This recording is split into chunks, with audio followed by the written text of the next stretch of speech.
안녕하세요. 우리 채널 오시기를 환영합니다. 저는 얼마 전 첫 아이를 임신한 예비 엄마예요.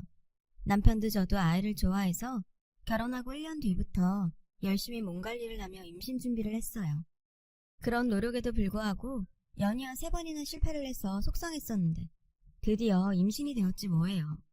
남편은 절대 안정이 필요하다며 육아휴직을 신청하라고 했어요. 말이 쉽지 직장생활 하면서 구미에 맞게 육아휴직 쓰는 게 어디 쉽나요? 덜컥 휴직 신청했다가 그대로 경력 단절이 되어버릴 수도 있으니까요. 하지만 저는 그럴 걱정은 없었어요. 저희 회사가 직원 복지에 아낌없는 지원을 해주기도 하고 사장님이 제 시아버님이기 때문이죠. 그렇다고 저만 특별 대우를 받는 건 아니에요. 아버님께서는 저뿐 아니라 아이를 키우거나 임신 중인 직원들에게 똑같은 복지를 제공하고 계시거든요. 그래서 다른 회사들처럼 눈치 안 보고 육아휴직을 쓸 수 있어요. 회사 사람들 중에는 제가 사장님 며느리라는 걸 모르는 사람이 없어요. 제 결혼식에 참석했던 회사 동료들이 식장에서 저희 시아버님을 봐버린 탓이었죠. 처음에는 이게 부담스러워서 이직을 할까 고민을 많이 했어요. 아무래도 동료들이 저를 예전처럼 대하기 힘들 테니까요. 그렇다고 쉽게 그만둘 수도 없었어요. 이 회사는 제가 대학을 졸업하고 처음 가진 직장이었고 제 사회생활이 시작된 곳이니까요. 병아리 신입사원 때부터 울고 웃으면서 일 배우고 보람을 느낀 회사거든요. 그런 제 마음을 아셨는지 아버님께서는 제가 원하는 대로 하라고 하셨고 저는 끝내 계속 일을 하겠다고 했어요. 다음날 아버님은 전 직원에게 편지를 담은 초콜릿을 돌리셨어요. 편지에는 다음과 같은 내용이 담겨 있었어요. 당신은 지금껏 직원들을 가족처럼 생각했기에 제가 직원에서 며느리가 되었다고 해도 이전과 달라진 것은 없다고요. 그러니 전처럼 동료로서 칭찬과 질책을 통해 동료애를 나눠달라고요. 아버님의 그런 정성 덕분에 저는 오히려 동료들과의 관계도 돈독해졌고 지금까지 직장 생활을 잘 해왔어요. 그러다 임신을 하게 되어서 지금은 잠시 휴직을 하게 되었어요. 아버님께서는 첫 손주를 보실 생각에 저보다 더 들뜨셔서 벌써부터 아기용품을 사서 보내고 계세요. 저를 늘 딸처럼 보살펴주시는 아버님은 네가 복덩이라 복덩이 아기를 가진 것 같다시며 늘 제 건강도 염려하세요. 그런 아버님의 모습을 보면 마음 한켠이 짠하고 감사할 뿐이죠. 아버님은 저를 처음 보셨을 때부터 저를 예뻐해 주셨어요. 게다가 저희 가족과의 특별한 인연을 알게 되신 후로는 친딸처럼 저를 아끼고 살펴주고 계세요.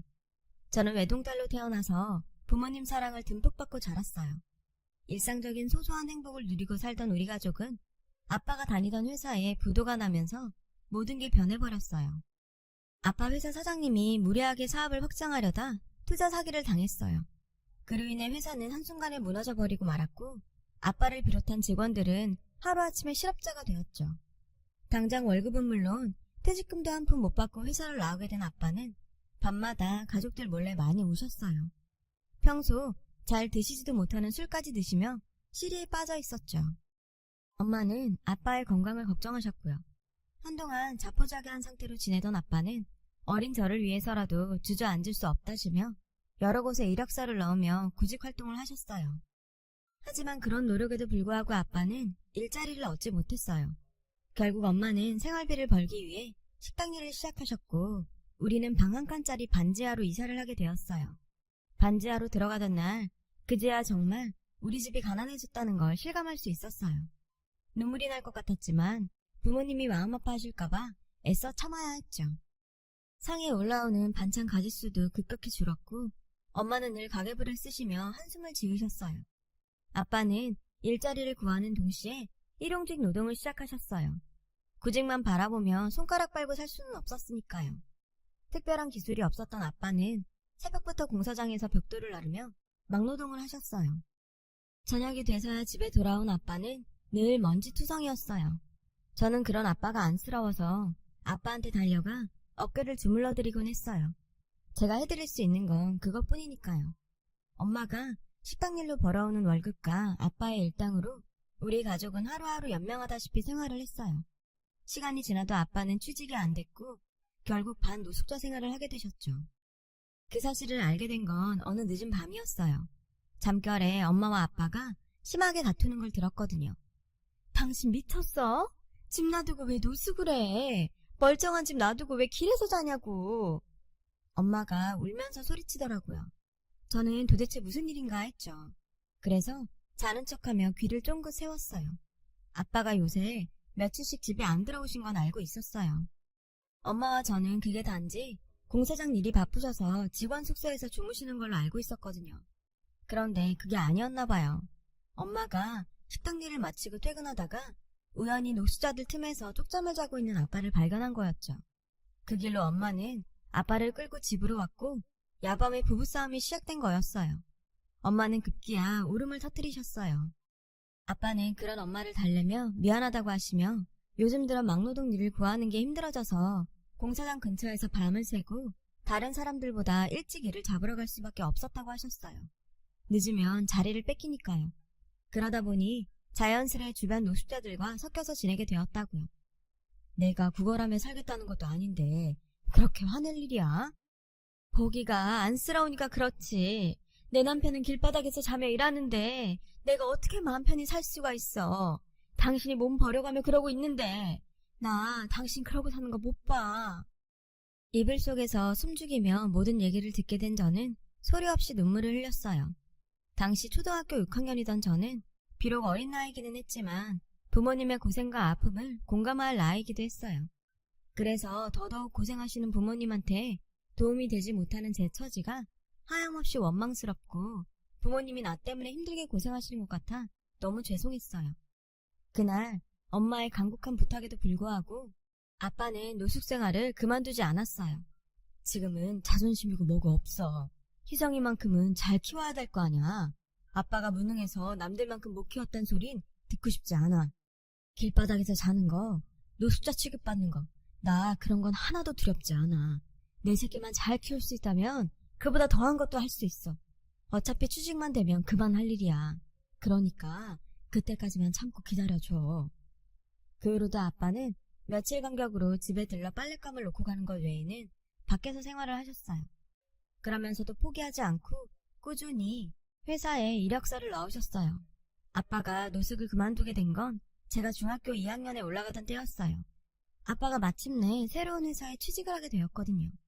비록 규모는 작은 중소기업이었지만 아빠는 다시 직장인으로 돌아가게 되었어요.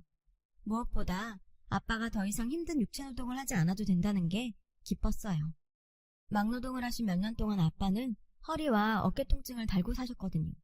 새롭게 첫 출근을 하고 오신 날 아빠는 기념을 해야 한다면서 엄마와 저를 데리고 고깃집으로 가셨어요. 이런 날이 다시 오지 않으면 어떡하나 그동안 두려웠다고 하시더군요. 지금까지 다들 잘 참고 버텨주어서 고맙다면서 앞으로는 더 열심히 살아보자고 하셨죠. 그 말에 엄마는 주변 사람들이 쳐다볼 정도로 펑펑 우셨어요. 하지만 아빠가 취직이 되셨다고 해서 한순간에 집안 사정이 확 나아지는 건 아니었어요. 중학생이던 제게 공부방을 만들어주기 위해 방 2칸짜리로 이사를 하면서 월세도 늘어났고 제게 들어가는 사교육비도 만만치 않았거든요. 엄마는 여전히 식당 일을 해야 했고 온 가족은 허리띠를 졸라매야 했어요. 중학교 3학년이 된 저는 부모님 몰래 전단지를 돌리던 아르바이트를 시작으로 그 나이에 할 수 있는 온갖 아르바이트를 해서 돈을 모았어요. 실업계 고등학교에 가서 남들보다 일찍 돈 벌 생각을 하면서요. 하지만 그 얘기를 들은 부모님은 한사코 반대를 하셨어요. 특히 엄마가 펄쩍 뛰셨죠. 그동안 그 고생을 하면서도 널 학원에 보냈던 건 너만큼은 엄마 아빠처럼 고생하지 않고 살기를 바랬기 때문이야. 당장 친구들보다 돈 몇 푼 더 일찍 버는 게 뭐가 중요하니. 10년, 20년 뒤에 내 인생을 생각해. 뭐가 더 너를 위한 건지 생각해 보라고. 그러니까 쓸데없는 생각하지 말고 넌 공부해서 대학 갈 생각이나 해. 저는 아무 말도 하지 못하고 부모님 뜻에 따라 인문계 고등학교에 진학을 했어요. 제가 고등학교에 가고 난 뒤 아빠가 많이 아프기 시작하셨어요. 몇 년 동안 길에서 노숙을 하고 쉼없이 막노동을 하면서 몸을 혹사한 탓에 그 후유증이 나타나기 시작한 거죠. 처음에는 어깨나 허리에 단순한 근육통이 있는 정도로 알았는데 내부 장기에 문제가 있는 거였더라고요. 병원에 가서 건강검진을 받아보니 신장과 간에 문제가 있다고 하더군요. 그런데도 아빠는 고집을 부리며 치료도 거부하고 계속 일을 하셨어요. 치료는 제 대학 등록금은 마련한 다음에 받아도 늦지 않는다면서요. 게다가 수당 때문에 야근도 불사하셨죠. 엄마랑 제가 아무리 뜯어말려도 소용이 없었어요. 그런 아빠 때문에라도 저는 더욱 이를 악물고 공부했어요. 아빠가 일을 쉴 수 있도록 장학금을 받고 대학에 들어가겠다고 다짐을 했거든요. 남들 놀 때도 밤새워가며 열심히 공부한 끝에 저는 꽤 이름 있는 대학에 장학금을 받고 합격할 수 있었어요. 그렇게 대학생이 된 저는 장학금과 아르바이트로 번 돈으로 학비를 충당할 수 있었죠. 당시 제 머릿속은 하루빨리 취직을 해서 돈을 벌 생각으로 가득했어요. 그래야 아빠한테 회사 그만두고 쉬시라고 할 수 있으니까요. 그런데 하필 제가 회사에 취직을 하고 첫 출근을 하던 날 아빠가 쓰러지고 만 거예요. 첫 출근이라 잔뜩 긴장한 상태로 사수의 지시에 따라 업무 파악에 나섰는데 하필 그때 엄마한테 전화가 왔더라고요. 엄마는 아빠가 쓰러지셨다며 울먹이셨어요. 저는 곧장 병원으로 달려갔어요. 머릿속이 온통 하얗게 돼버린 채로요. 사실 놀라운 일은 아니었어요.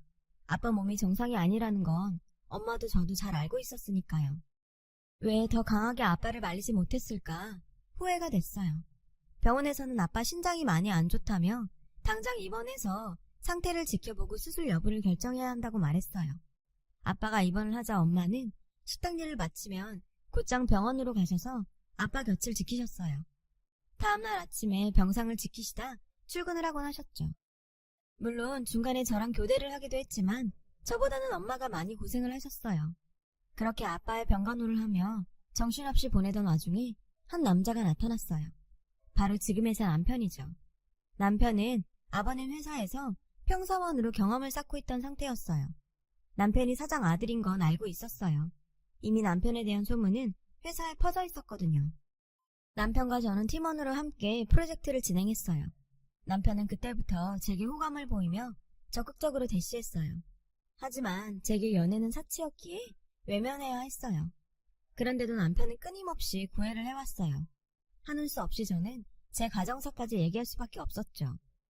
저는 지금 연애할 상황이 못 돼요. 우리 아빠부터 살려야 돼요. 우리 아빠 저 공부시키느라고 몸이 부서져라 일하셨거든요. 그 바람에 지금은 병원에 누워 계세요. 제가 지금 누구를 만나고 할 상황이 못 된단 말이에요. 무슨 사정이 있을 거라고 생각했어요. 그렇게 열심히 일하는 직원은 본 적이 없으니까요. 어떤 상황이든 서로 의지하면 더 힘이 되잖아요. 같이 이겨내요 우리. 남편의 진심 어린 구애에 결국 저는 그 마음을 받아들이기로 했어요. 남편과의 연애는 그렇게 시작되었어요. 남편은 늘 자신이 데이트 비용을 부담하려고 했어요. 그럴 때마다 미안하기도 하고 한편으론 고맙기도 했죠. 그래서 종종 돈을 모아 선물을 하기도 했는데 사실 그래봐야 소박하고 초라한 것들 뿐이었죠. 그런데도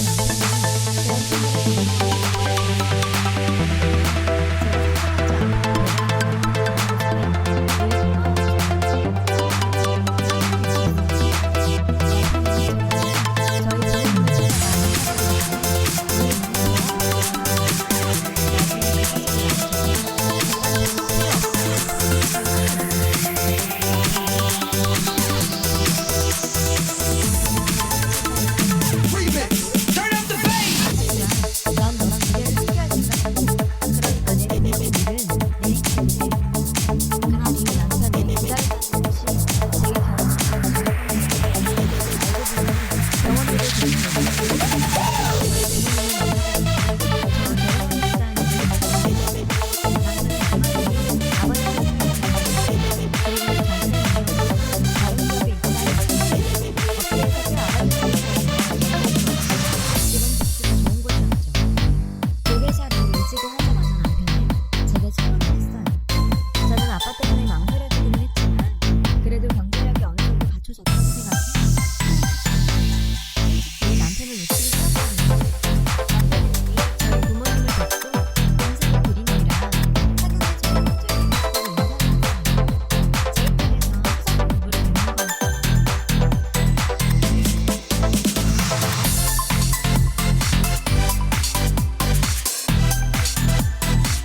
예비 시어머니의 말씀에 저는 뭉클해서 하마터면 눈물이 날 뻔했지 뭐예요. 내가 무슨 복으로 이런 분들을 시부모로 만나게 되었나 싶었어요. 그렇게 인사를 드리고 상견례 날짜를 잡았어요.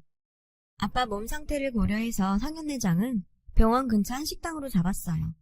다행히 아빠는 병원에 몇 시간 외출 허가를 받고 나올 수 있었어요. 남편과 시부모님은 먼저 도착해 있었고 저랑 엄마는 아빠를 휠체어에 태우고 룸으로 들어갔어요. 시부모님께서 반갑게 맞아주셨어요. 엄마랑 어머님이 인사를 나누는 동안 저는 아버님 쪽으로 휠체어를 끌고 가 아빠와 아버님을 소개시켜 드렸어요. 그런데 저희 아빠를 본 아버님 얼굴이 갑자기 굳어버리지 뭐예요. 그 모습에 덩달아 저희 아빠도 표정이 굳으셨어요. 그런데 그 순간 갑자기 아버님께서 무릎을 꿇고는 저희 아빠 손을 잡았어요. 그리고는 소리내 펑펑 울기 시작했어요. 그 바람에 그 자리에 있던 모든 사람들은 당황할 수밖에 없었죠. 아버님은 한참을 우시더니 고개를 들고는 저희 아빠한테 그러시는 거예요. 형님, 저 기억 안 나요?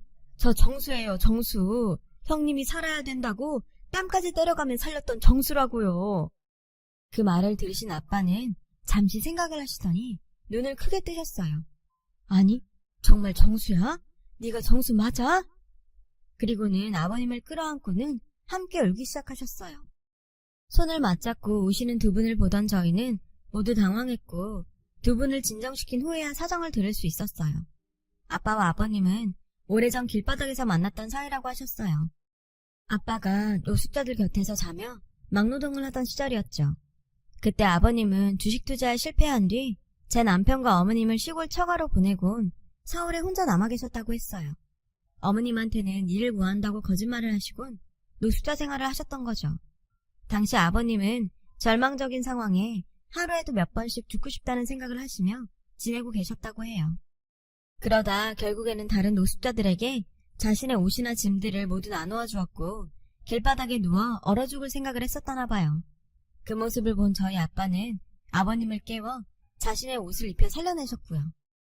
자식도 있는 놈이 어떻게 목숨을 끊을 생각을 해. 애배 없는 자식을 만들려고. 누군 살고 싶어서 사냐? 나도 죽고 싶어. 그런데 못 죽겠더라. 나 죽고 내 새끼도 나처럼 이러고 살게 될까봐 그게 겁나서 못 죽겠더라. 그러니까 살아. 살아서 내 자식이 대학 가고 결혼해서 아들 딸 낳고 사는 것까지 다 지켜보고 그러고 죽어. 그때 가선 죽으래도 죽기 싫어질 테니까.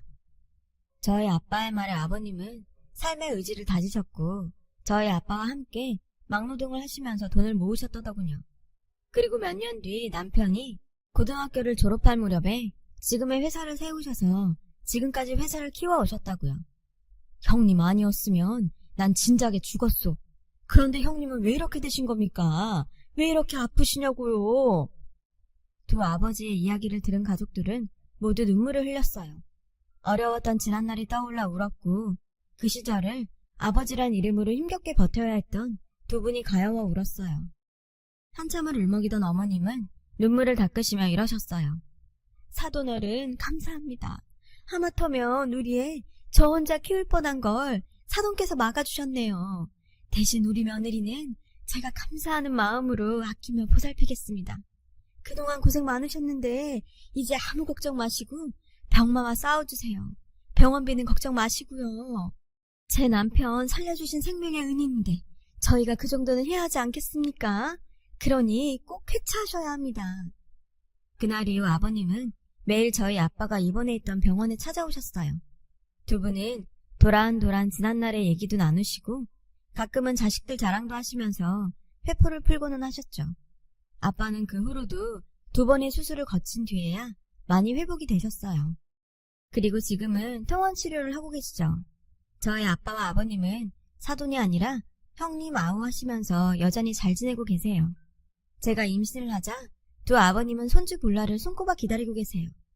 고생 끝에 낙이 온다고 하죠. 끝이 보이지 않는 시련 속에서 허우적대며 살았던 저와 부모님은 요즘 들어 그 말을 뼈저리게 실감하고 있답니다. 지금까지 제 사연을 들어주셔서 감사합니다. 힘든 시기에 좋은 생각 많이 하시고 하루하루 행복하세요. 여러분, 사연 댓글에 응원과 현명한 조언 부탁드려요. 좋아요와 구독은 저에게 큰 힘이 됩니다. 오늘도 좋은 일 가득하세요.